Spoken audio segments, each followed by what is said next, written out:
Hey, Tad.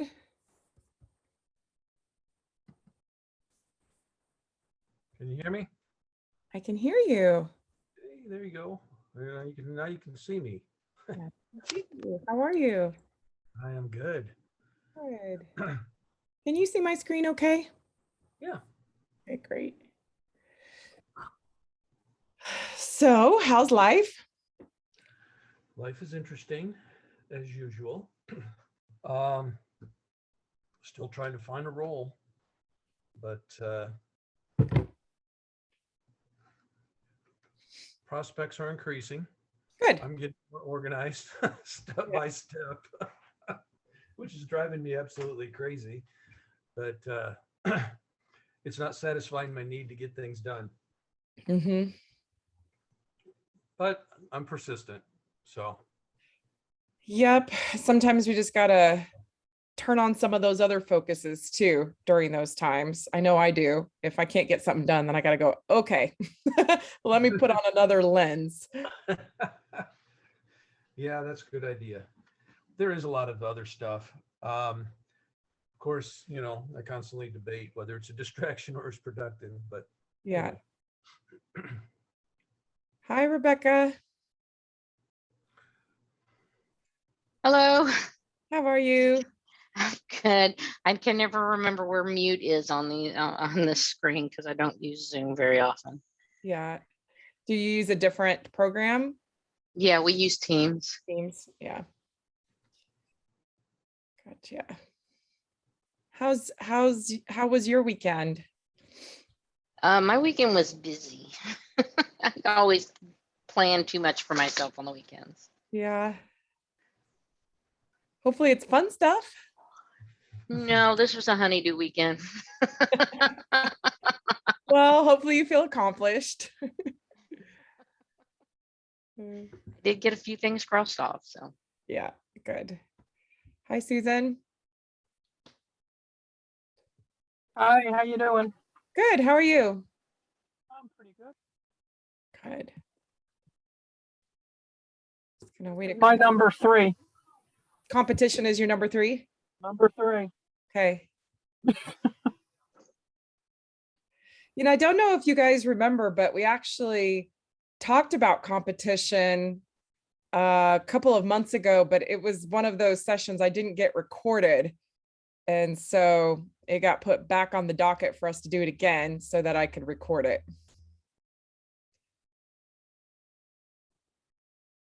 Hi, Julie. Hi, Stacy. Hello. How are you ladies? Good, thank you. Good. All right. So this is Susan's number 3. Anybody else have this in their top 10?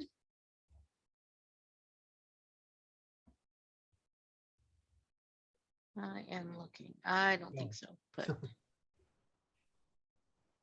Okay, so Susan, I think I have this around within my top 13. I can't remember exactly where, if it's 13, 12, or 11. I don't think it's 11, so 13, 12 or 13.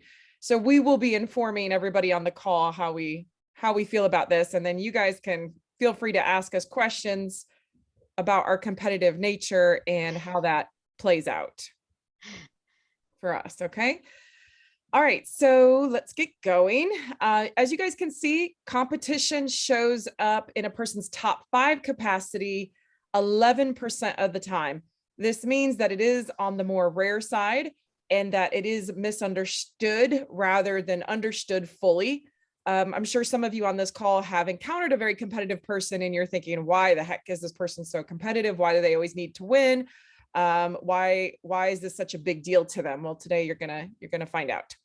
It does fall into the influencing zone, and from a strengths zone perspective, you can see it's interesting because it's an influential strength, but it falls into the finishing zone. It's one of the few it's the only one that actually does that. And so what happens is they love to get things done. They love to deliver. They love to perform. But because they are such high performers and because their performance depends on what someone else is doing, it becomes influential. So the way you can think about that is when you're driving on the interstate in a car and you speed up, and then the person next to you speeds up, that's the natural influence that competition has with other people, because they are, wanting to race, wanting to perform. It instigates the people around them to also do the same. All right, so here are the characteristics. People exceptionally talented in the competition theme measure their progress against the performance of others. They strive to win first place in revealing contests. So here's how this works. If a competitor has competitors that they can see out of their peripheral vision on each side of them, and they are competing, they are at their best. So especially when they have high performers that are pushing them to perform even higher, but they're still able to compete and even, win lots of times, they stay very, very engaged and interested. If they're in a competition, which by the way, they're always in a competition, but if they're in competition and they're just failing miserably, they're losing, they're not winning, they don't want to play at all. They have zero interest in that game. And if they are really far ahead, they actually get demotivated. It's fun, but it's not as fun as when they're being pushed by competition or high performers to perform better. Okay, so they're rooted in that comparison. And they are the type of personality who does not learn from their losses. Their losses are terrible. They mourn their losses. They hate losing and they don't want to think about it. Where they learn is when they win. When they win, they get really excited and they say, okay, how did I do that? How did I win? And they get more interested in repeating that performance or doing better than what they did before. Susan, is there anything that you want to share with them about this competitive nature that you have? I agree with most of that. Yeah. Yeah. What kinds of competitions do you enjoy? What kind of games? Pretty much what you said. Games where it's like a fair competition. Like I don't enjoy playing a little kid, because you're gonna beat them, and because it's a kid, you've got to like miss hitting the ball. And that to me is like no fun. I'd rather play with somebody with my ability. Uh-huh. So, it's a true sport.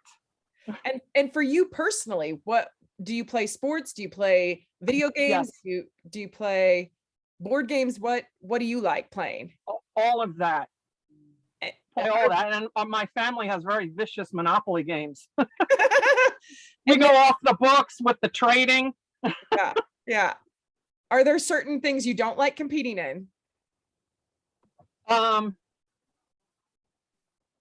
like I said, it's kind of boring to me to play with like children, because you have to let them win, because you look like a jerk if you don't.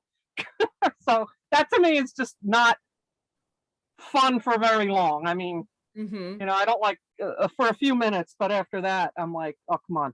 What about the things you're not good at? Are there things that you're not good at that you don't like competing in? Well, that's where I break the mold. I do, especially with sports. I wanted to get better. Like I am not gymnastic, but I love doing gymnastics in high school because I wanted to learn. I admire that skill. So that's where it doesn't quite fit. I didn't want to like not do it because I stunk at it. I wanted to try. And it gave me appreciation for how hard it is. Do you have other strengths that you think are playing into that? Achievement. I'm Achiever's number one. Achiever? Yeah. So if Achiever's number one, then you could really enjoy achieving, even if you're not winning. Oh yeah, I was happy doing one flip off a bar. Yeah, which was nothing. Yeah. But I was happy with it. Okay. Thank you for sharing. That's so super helpful to everyone on the call. And you can see, just as Susan said, competition and achiever are paired together frequently, about 50% of the time. It's quite high. What you never see competition paired with is connectedness. Connectedness believes we're all one. It's a joint team effort. There is no competition. Your energy affects my energy, and so therefore we are in it together. And that's not the competition mentality. The competition mentality is no, there is a winner and a loser. Someone does better than someone else, and so someone wins and someone loses.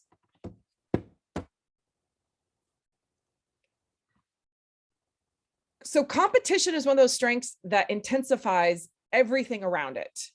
So no matter what else you have, you can think of, I'm a competitive achiever. I'm a competitive, what would be another one that comes up? Focus. I'm a competitive focus. I'm a competitive discipline.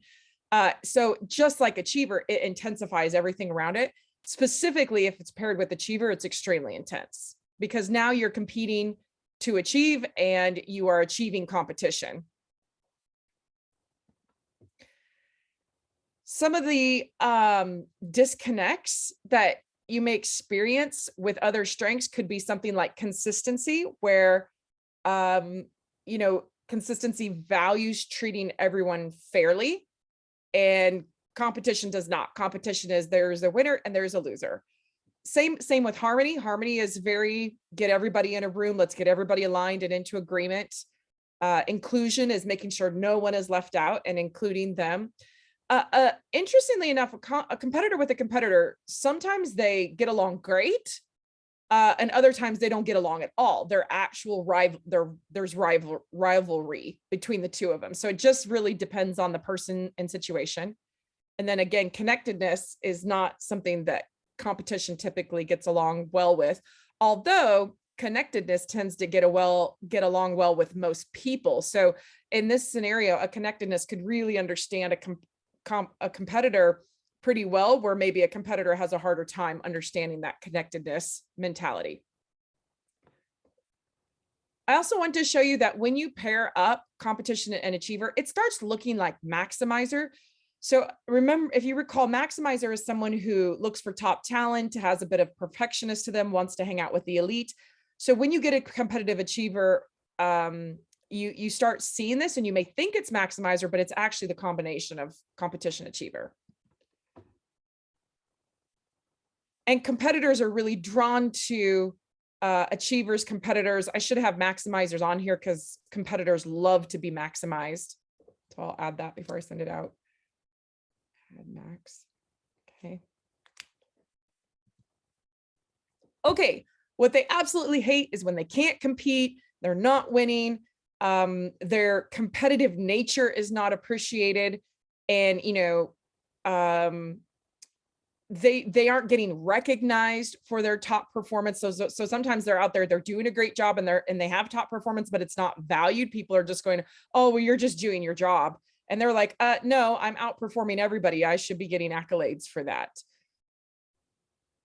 If they can't score or measure, they are like, I don't know where I stand. I don't know what to do here. I need to know where everybody stands and what's, where they're at in their performance so that I can outperform them. And they really hate it when they've got things going on in their life where it impacts their performance and they just can't perform at their most elite level. It's very frustrating to them, especially if you get somebody who is an athlete and then they get older and their performance is impeded by being an older person. They can't perform at their peak performance anymore. That's a very hard hill to go over.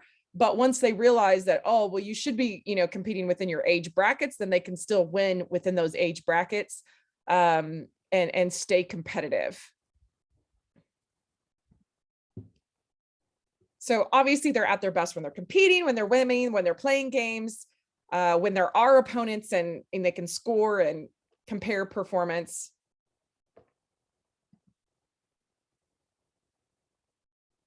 And they absolutely love to hear people cheering for them, exclaiming that they're amazing, that they're doing a good job, that, like, oh my God, you won. They love the fist pumping in the air for them. They love hearing that they are a top performer, that they're a winner, they're a champion.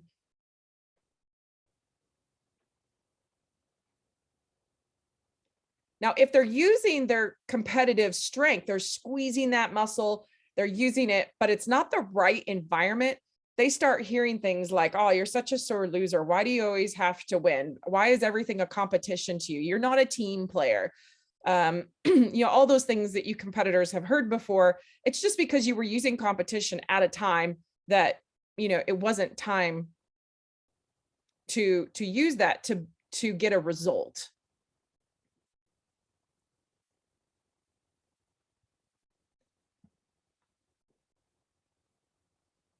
And again, they love being known for and awarded for being champions, for winning, for being the best, for being a top performer. They absolutely love getting trophies, medals, cash prizes, things that are tangible that recognize their performance.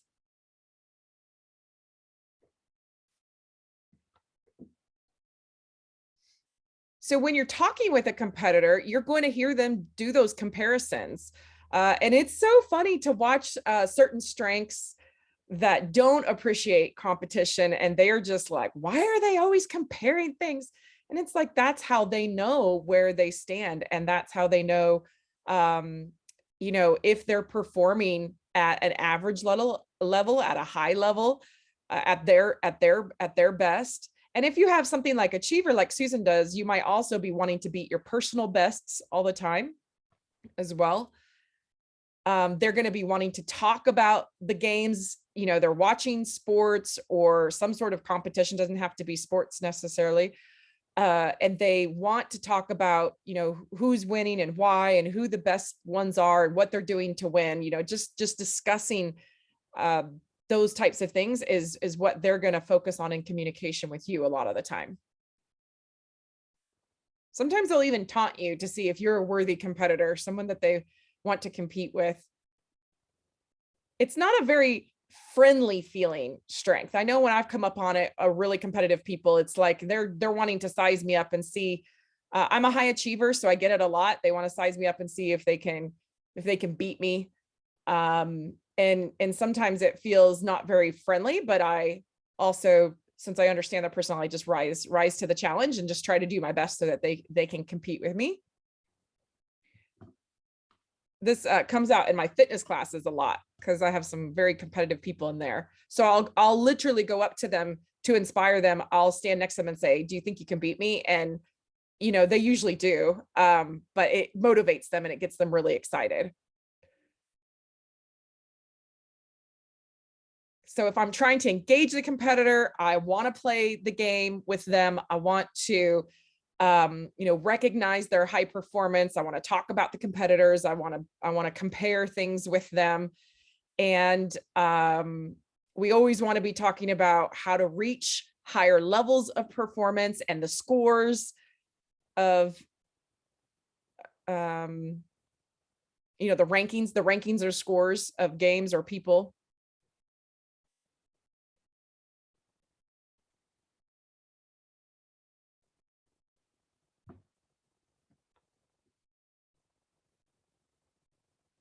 So some questions you can ask is, you know, who's the best? What games are you playing? What have you recently won? They'll have a keen eye. You can ask them, who are the champions? Why are they, you know, why did they win? Why do you think they won?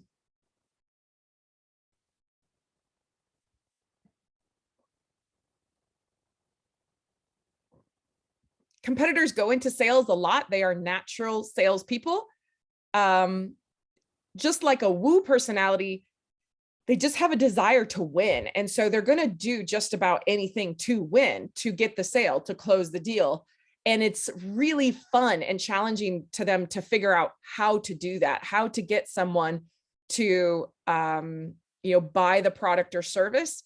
And then they get the reward, that cash reward of, okay, I just got a commission off of what I did. And so you see a lot of competitors go into sales.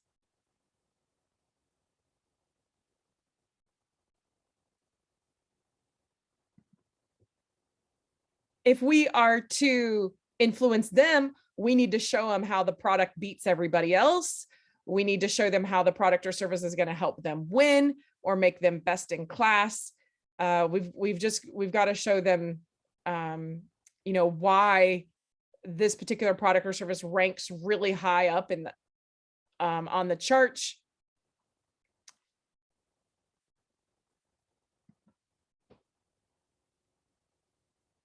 if you're in an interview and you have competition, it's great to show what you have won and shared, how you've gone about winning and how you've helped companies or departments or teams win. To talk about the performance metrics that you set up so that you could gauge, real-time live performance on various different aspects of performance.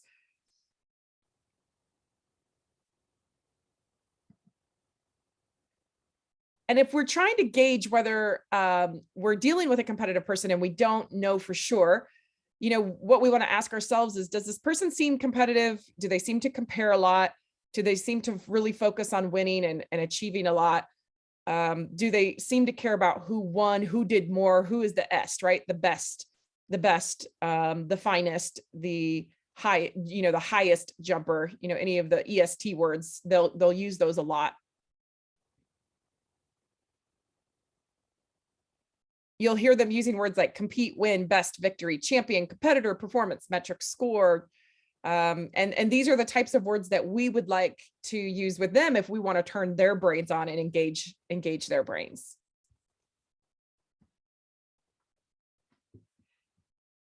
If you are a competitor, some things to consider are to champion the members of your team and celebrate their success as well as your own. Note that your competitiveness could alienate less competitive people. So it's always important to, be very conscious about who you want to alienate and who you don't want to alienate. And if it's doing that, because again, it's not a relationship building strength, it's an influential strength. So then if you see that you are alienating somebody, you need to really dig into your relationship building strengths and let them know, hey, I'm just having fun. It's fun for me to compete, but it's not meant to, deteriorate the relationship that we have. Okay. Focusing on who wins and who loses could devalue certain people's strengths. Especially if they just feel like they aren't competitive and they can't keep up, they could really feel less than around you. So again, it needs to be more about you like to compete, you are having fun winning and competing and performing high, but you don't necessarily have that expectation of others. You can box people, right? You can box people into, these are my competitors, these are the ones that really push me and I like to spend my time with. And these people they're just not my competitors. They're the fans in the stands, basically. It's very important for competitors, especially young competitors, to really understand what they're willing to sacrifice to win and what winning truly is. If you're willing to sacrifice certain things to win, is it winning to do that? Or did you just sacrifice something that you ultimately think makes you win in the long run? I think all competitors had to go through a stage of winning at all costs and cheating and, experiencing what that felt like and realizing that's not winning, because if you're cheating, you're not playing the game fairly, which means you're actually not, it's not equal competition.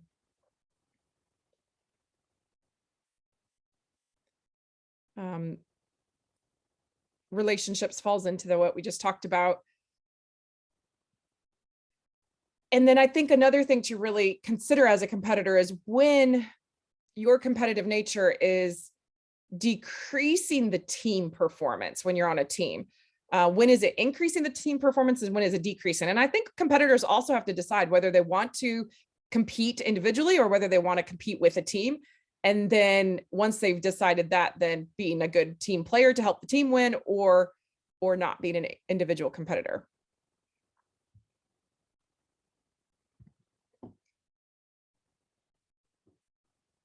Okay, so as a competitor, to work well with others, again, you got to have the mentality of playing on the same team, helping put scorecards and metrics and whatnot in place so that the whole team can measure where they're at and then where they're trying to go. And that is also means including the competitors' metrics and scores so you can see where you line up against them.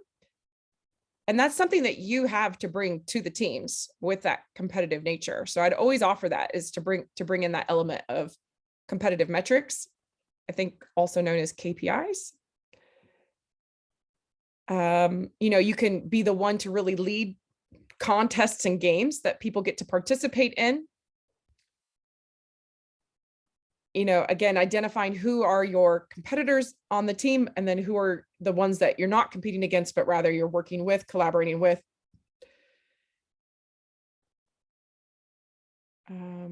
Always celebrating the wins of the team. That's something that you can always step in and do because you're keenly aware of that.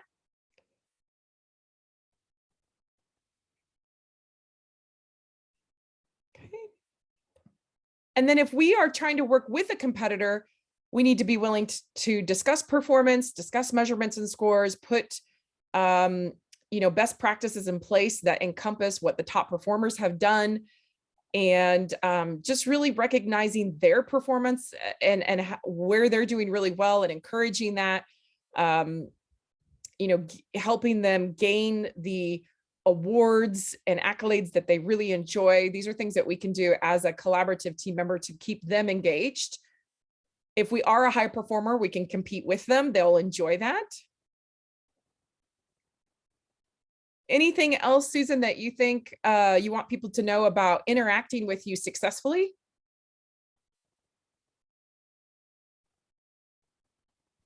Yeah, and the best example I can get,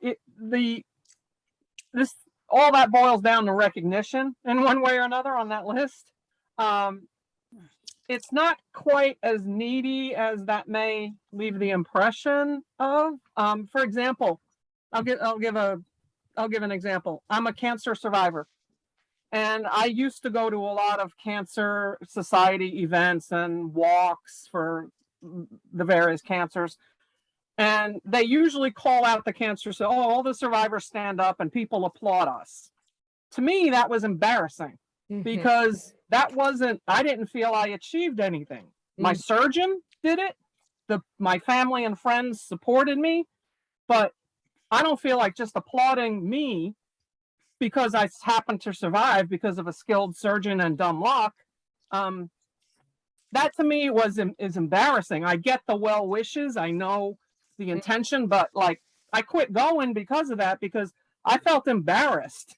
Yeah, because I you don't didn't want to be feel applauded for that. Now, if you want to applaud me because I fought through and went to work every day, okay, that's something I did. But yeah. other than that, that applause belongs to my surgeon and my family and friends. And I felt guilty for even standing there and kind of accepting it. Yeah. Because I felt like it belonged. I should hand that to somebody else. Yeah, to the winners, the people who performed to make that happen. People who did it, the people who did the work. I was just there, really. Right. So it's not like we're always like, gimme applause and awards. It's like it needs, at least I am very mindful of who deserves it. Yep. And I don't want to accept awards for someone else's effort. Yeah, and I've heard also competitors really hate being told that they did great when they did good, but they didn't perform at their best. They're kind of like, I don't need to hear that I did great. I don't need the pat on the back if I didn't achieve my personal best at that time. Like, it's just not something I'm proud of unless I'm actually winning or, really, really performing at a high level that deserves that kind of celebration. Yeah, it kind of has the opposite effect. It's kind of condescending. Yes. Yeah, they're very keen on get it accurate, and that's that scoring and measuring. It's like, this says whether I actually won or performed well or not. It's in the numbers. Brandy, quick question. Yeah. Hi, Brad. Hi, how you doing? Good. How are you? Good. Good. So you on that last slide where you said competitors don't learn from their losses, they learn from their wins. Why do they not learn from their losses? Because they grieve them, they mourn them, and so it upsets them emotionally. So they're not necessarily studying their losses. Now, again, this is without any sort of partnering strength. So if you have a learner strength and a competitor, then you will probably be learning from everything. But this is just the competitive strength siloed. And what they learn from is their wins. They literally, I used to be married to a competitor. He would sit there and study his wins. How did he win? He'd play out all the things through the game and what happened. And I mean, he'll study his wins all day long, but to think about the loss was not fun. It's not enjoyable. It's emotionally upsetting. So they just don't get a lot from it. Okay. Thanks. Mm-hmm. But if you have a strength like deliberative in your top 10, does Yeah. that lead you to more You might intensive analyze. analysis? Yeah, you might do more analysis and deliberate more about it. Mm-hmm. Yep. Yeah, because in a silo, this looks pretty immature. Well, that's the thing too, is that, you know, we never define people on the soul strength ever, right? It's like we all have our checks and balances systems. And I think also, I like that you said this, because this is a really important thing to bring up. I think competitive people are seen as immature sometimes because of the way they act, because they're going to kick a bucket and throw something because they're mad, right? That they didn't win. But they need to express emotionally how they feel about losing. They just hate losing. Once they get through that and over that, then they can, you know, figure out how to win and, you know, think about how they're going to do things differently, or if they're going to play again, or, you know, whatever it is. But I think that we really do an injustice to, especially to competitive children, when they experience that and we don't validate those feelings, and, or we just say, grow up, or stop pouting, or stop being a sore loser. I think it's really important for us to say, I know this feels awful to you, and I know you just need to feel this for a minute. And when you get through it, you let me know, and we're going to fix this, and we're going to help you compete, you know, more competitively in the future. But they are going to have those feelings, just like we talked about last week with command. Command is going to have an emotional explosion of emotion when they feel vulnerable, when they feel the need to protect something. And we just need to embrace and accept that in order to help empower, you know, these types of strengths. I think we're shutting them down to not recognize that. I just realized these are probably labeled wrong because I stole them from the other slides. Let me make sure they're right, guys. Yeah. I redid them. I just didn't relabel them.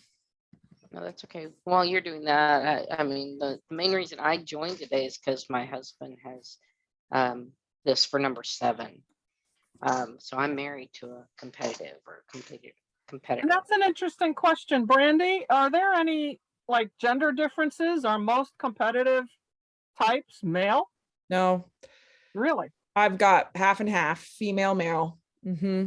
Now you will see females are suppressed a little bit more. Yeah, we have to be. We have to be. The same behavior in a female is labeled differently. Yeah, and I mean, it's getting better, right? As more women are able to be competitive and compete competitively, and you know, and it's being more embraced. But yeah, it traditionally has been a bit suppressed. You know, you'll see them suppress it. Sometimes they feel bad about being so competitive. Yeah, I suppress a lot of that stuff on your list on purpose. Yeah. Especially at work. Yeah. Not so much at home, but at work. Yeah. Rebecca, what have you seen at home, you know, with a competitive husband?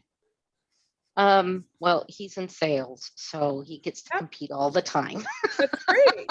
He's got an outlet. That's wonderful. Yes. Yeah. But I mean, he likes to play poker, throw darts, you know, things like that, where he's competing with his skill. He does not like casinos because he says poker has it's you playing against other people. It's not you playing against the house, and the house always wins. So he says he doesn't play with him. The likelihood of winning is low, so he knows that. So he doesn't want to compete there. That makes sense. Yeah. But I mean, even when he's not playing poker, like he used to watch it on TV to figure out how to be better at it.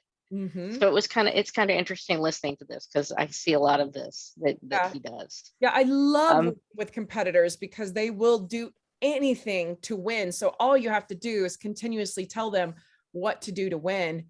Yeah. And they just continuously, like aggressively step up, step up, step up, step up. Yep. Yeah. And he Another- also is a cancer survivor. He sees his cancer as a win though. But he had to learn to walk again after he went through his recovery. So Right. he had to work to get there. So he sees it as a win for him. Right. I should clarify. I see beating cancer as a win. I mean, it was life threatening, but I mean, when strangers applaud you because you survived, they don't know what I went through. Right. They're just applauding, hey, you're a survivor. And it's like, well, my doctor's name is this. Go applaud him. And also, You know, what- it's not. For people who know me, when people have said to me, you know, I admire you kept your sense of humor, because I would be the first one to whip off my wig and make a bald joke. When people say, you know, I admire the way you handled it and you kept your sense of humor, that I appreciate because that is real. I did And that. know. Yeah. That's the distinction. You and know? I think also, Exactly. Susan, if you have deliberative, you are a more private person. Deliberative people are very careful about who they let in and who they get close to. And you hear them say that all the time. You don't know me because I haven't let you in. I haven't let you know me. And so that could also be playing into your, you know, sort of distaste for these people are doing this for somebody they don't even know, you know? Right. And I have another comment about the poker player. Yep. It's not just the odds.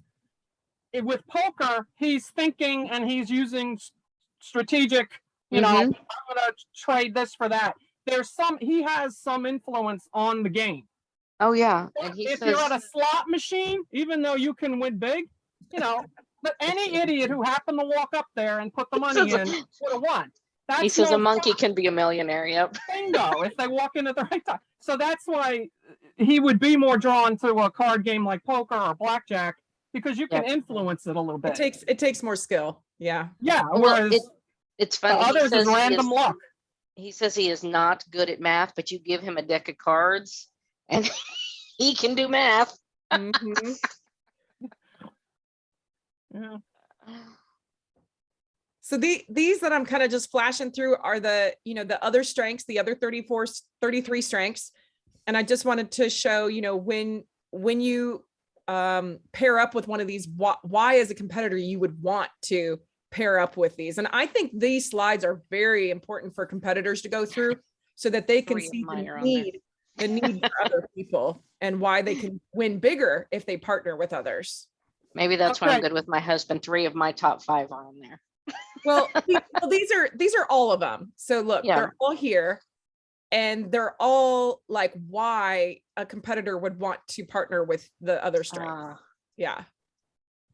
Okay. Okay. So if you are a competitor and you are in a relationship, obviously you want to choose relationships you're winning at. You don't want to choose relationships where you're constantly losing. That's not going to work. I think that what I've noticed is that competitive people, when they partner with higher performers, they're happier because now as a couple, you've got higher performance and you're associated with a higher performer as well, which is a win. I've seen competitors that are partnered with somebody who likes to play all those games with them. And that is really, really fun for them when they have a partner that loves to play games with them. So they're going to respect a partner with higher performance. Let's see. Yeah, being a part of a winning team is important for them. They really appreciate it when their partner is studying the victories and studying the wins and, you know, wanting to compare with them and make the adjustments in order to reach higher performance. They're going to feed off of somebody that celebrates their wins, notices and celebrates their wins. The total opposite of that is when somebody's like So that doesn't work. Okay. And then if we are a partner to a competition, you know, we compare, we celebrate, we play the games with them, we team up with them, we analyze victories. We never ask them to let someone else win. We just don't do that. We give them space when they're mourning the loss. We show them how they can win in the relationship. They will be self-conscious that they won't be able to win in relationships because, again, they want to win, but the competition is not a relationship building strength. So they really want to win in the relationship, but sometimes they just need to be shown how. And if there's a way to track your progress and your performance or score something like that, it's really going to help them.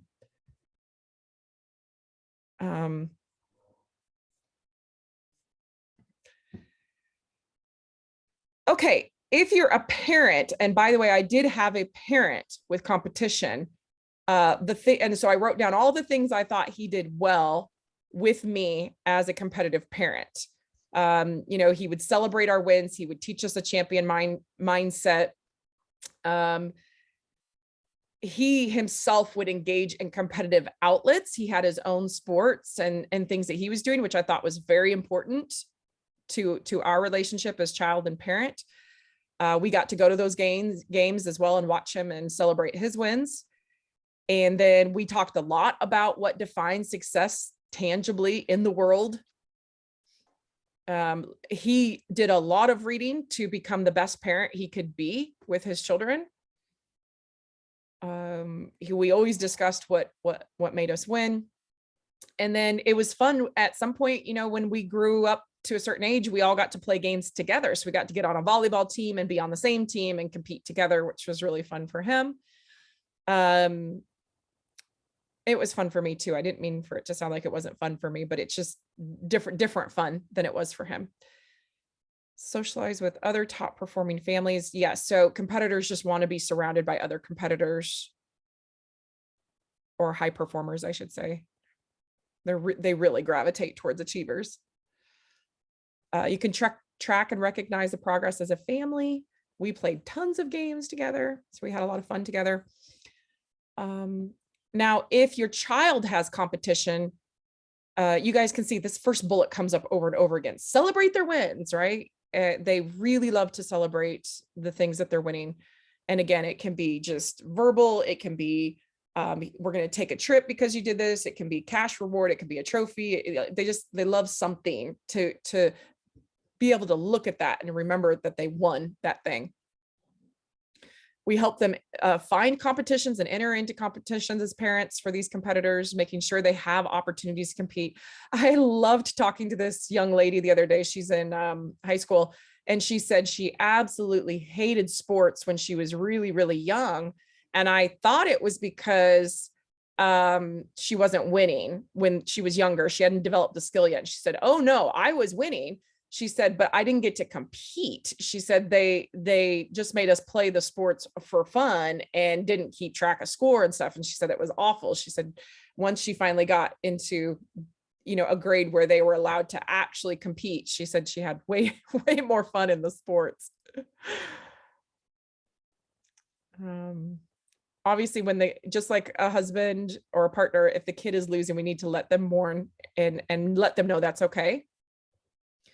We'll probably need to help them, you know, gain that sportsmanship and, you know, be respectful of the people that did win, rather than, you guys have seen the kids, right, that just spit on the other people or stomp dirt on them or whatever. It's just, they absolutely hate losing, but we have to teach them to not take it out on others, and to be happy for the other people who won because they did a good job.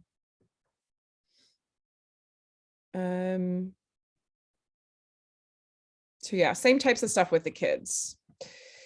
I guess I have I guess I had it in me because, Brandy, I just remembered when I was 4 years old, I entered myself into a swimming competition. We were at a hotel in Florida as a family, and I heard them announce like under 12, you know, a race. Yeah. And I just said, "Ma, where is this race?" She didn't push me at all. I just said, Yeah. "Mom, where's this race?" And she just kind of looked stunned and pointed. So I just like marched over there and entered the race all on my own. And Yeah. I won because I was a good swimmer. That's And awesome. I just remember like the pool was applauding because I was little. I was the littlest one. And I Yeah. remember them all applauding. And I remember the next day, some lady recognized me in the gift shop as Yeah. the kid race. Yeah, that's amazing. I guess that's competitive when you're 4 years old and It's enter amazing, yourself. right? That we as parents could acknowledge that so young and say, wow, my child really wants to enter competitions and compete. My And mother was much more, she knew she couldn't stop me when I really Yeah. wanted to do stuff. But yeah, I guess that shows it's kind of bred in, right? That's right. Yep. Yeah, 4 years old, that's probably more of a genetic thing than a learned behavior. Yeah, like I said, the Monopoly games were vicious in my family. Yeah. And was anybody else in your family also like can you tell, do they have competition? Oh yeah. Yeah. Oh yeah. Yeah. Big Yeah. time. Yeah, the best thing is when competitors have competitive family members, because then they feel loved, they get it. I know I have a really good friend who's very competitive, and his son is very competitive, and they feed off of each other. They have so much fun together. Where I think it was a little bit more difficult for my dad, because my brother was really not competitive and I was barely competitive. So it was like, he just kept trying to compete with us, and we were like, why are you doing that? We're your kids. Why are you competing with us? And he's just like, because it's fun. Okay, so competitive leaders champion your team members, position players to use their strengths and reach peak performance, define what outstanding performance looks like and measure it and score it and let people know where they stand. Continuously influence your team members to reach greater levels of success, reward and incentivize them. These are, create a performance-oriented culture. These are all things you can do as a leader, bringing your strength to the team. Some people may or may not respond to these things, but to put them in place may help the ones that do respond to it, respond well. And then if you're managing a competitive person, again, same types of things. We got to celebrate their wins, give them opportunities where and track their progress with them, score them on things, allow them to either create contests or be a part of contests, ask them to track the competition and try to help the team, measure themselves against it. They can set up dashboards. Yeah, they can host the games and contests as well.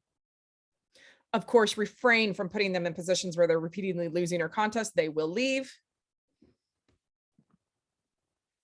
Now, this is a new slide I added last week. I got to thinking, why haven't I been talking about this in these sessions? What if we work for a competitor? I think that's so important, right? As an employee, if I have a competitive boss, how do I be successful with this leader? And I have had a competitive leader before. So I just wrote down some of the things when I worked with her, what I needed to do. I discussed the competition with her. I analyzed the victories. I showed her where we could improve and why we weren't winning as a team and as a department, because she led up the whole department. And she loved me for that, because it allowed her to go in and fix those things and increase the team's performance so that we could be recognized and that we did deliver. It was a delivery team, which was a very good place for a competitor to be. But we were able to deliver on time and without all the delays. And, she was very frustrated with those things. So I kind of stepped in and helped with the analysis of that. So she loved that. I also made sure that I performed, and I also made sure that I showed my performance to her in tangible numbers in a way that she could understand that I was performing or outperforming my peers. And of course, she's going to want to know what do you need in order to continue to perform? So I needed to communicate those things to her. We actually had a really interesting situation because I ended up leaving the team and she was pretty disappointed.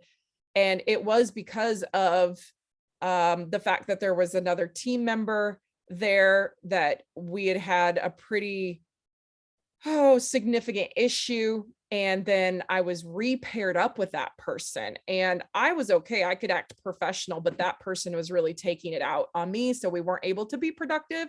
So I just felt like this isn't a productive thing. And I'd already asked, to be removed from that engagement. And the answer was no. And so I just went to another team. And she was really smart. She asked, she said, is it because I partnered and paired you up with this person? I said, absolutely. That's exactly why I left. So she wanted to know why, she was losing this top performer. And so yeah, so those are some things you can do when you're working with a high performing leader, a very competitive leader. Anything else to add? You guys can just jump in if you do.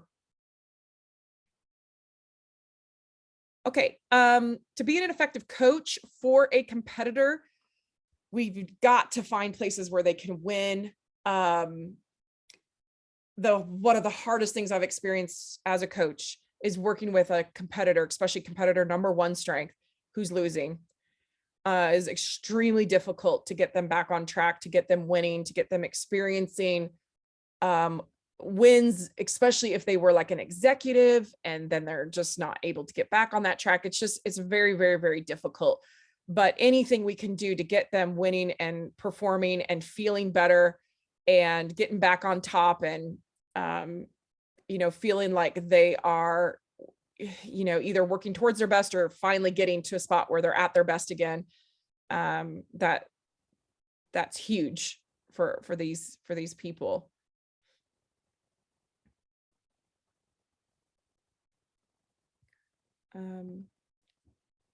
If you are a competitive coach, I've listed out some things you can do as a competitive person to coach other people to help them be successful. I wanted to read one of these to you guys. Oh yeah, so you might need to partner with other coaches who work well with clients who need incremental growth. So if you've come across a client that's just not a high performer that needs a little more attention and nurturing, then you might want to partner with some other coaches to allow that person to work with them first.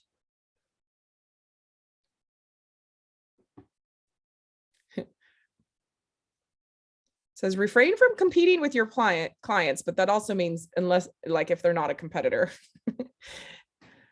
Okay, actions you can take every single day to make sure you're getting to use that strength every day.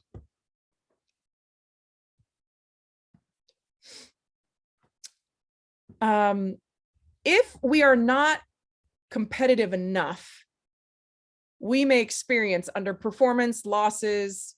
We aren't known, we aren't awarded or recognized. There's no celebrations. We're subpar, we're defeated, short-term success.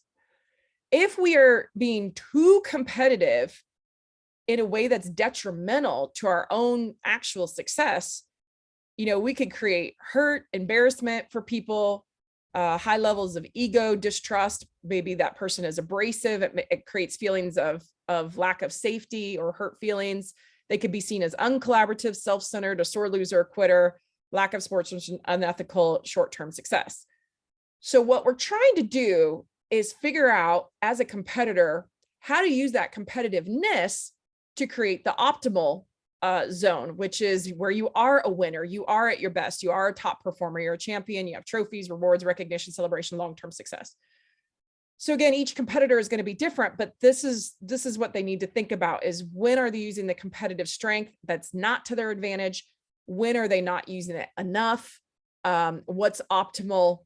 And what does that look like so that they actually achieve, the number one slot?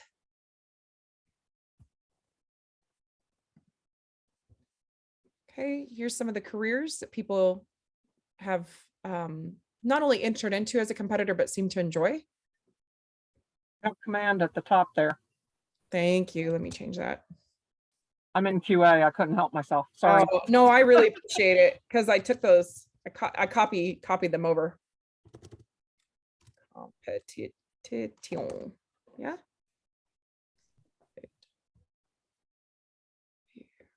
Okay.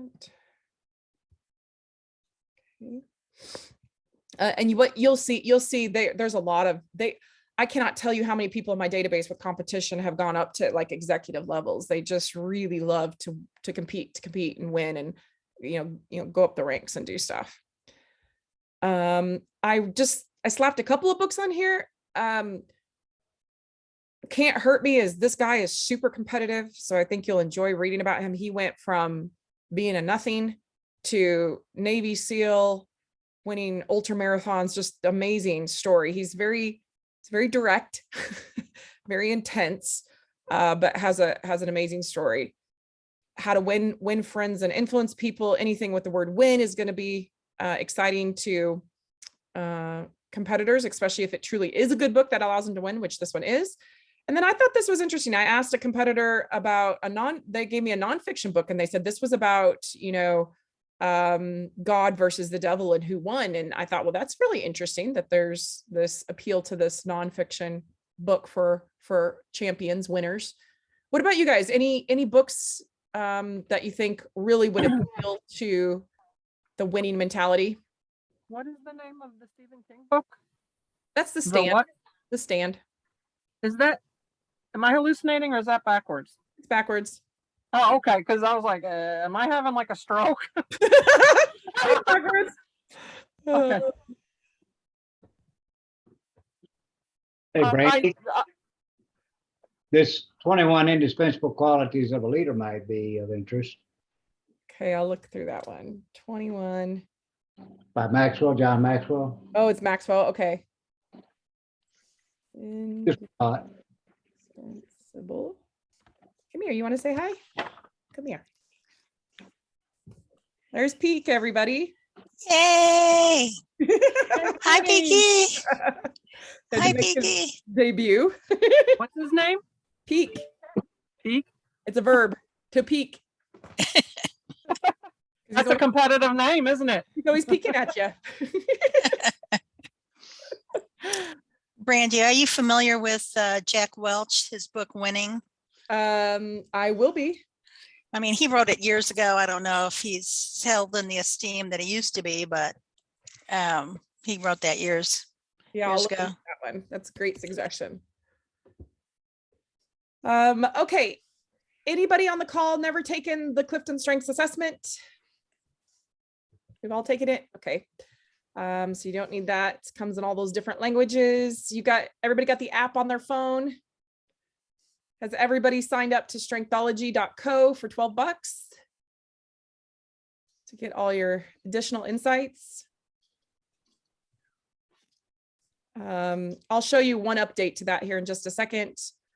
YouTube, there you can go to Called to Coach. You can also go to Strengthology to get these. You can go to Called to Coach for other Gallup videos, and then you can go to Strengthology YouTube channel for all of these videos if you want to watch any of these back. There's lots of books.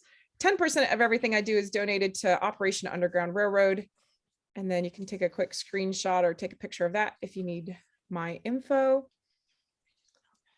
And let me show you guys really quick it's a small update, but it's kind of fun. That got productionized. I can move the Zoom bar.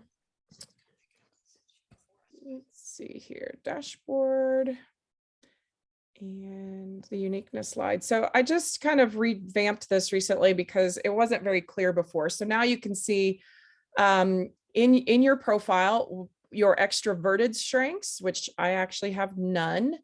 I have ambiverted strengths, which have a component of extroversion and introversion to them. So when I learn, sometimes I'm learning by myself, and other times I'm teaching and consulting like today. Sometimes I'm relating or organizing things in my own head, but other times I am relating with other people. So that's why those two are ambiverted. And then I have a lot of introversion strengths, which just makes me a little bit more of an introverted individual. So that's been updated. So that should be a little more clear when you go in there now. Okay. Any other questions about competition that you guys want to throw out there for discussion?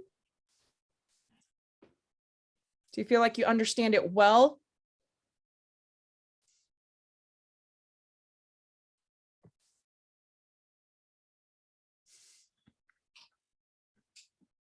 Okay, well, if there's no questions, next week is a holiday, yes?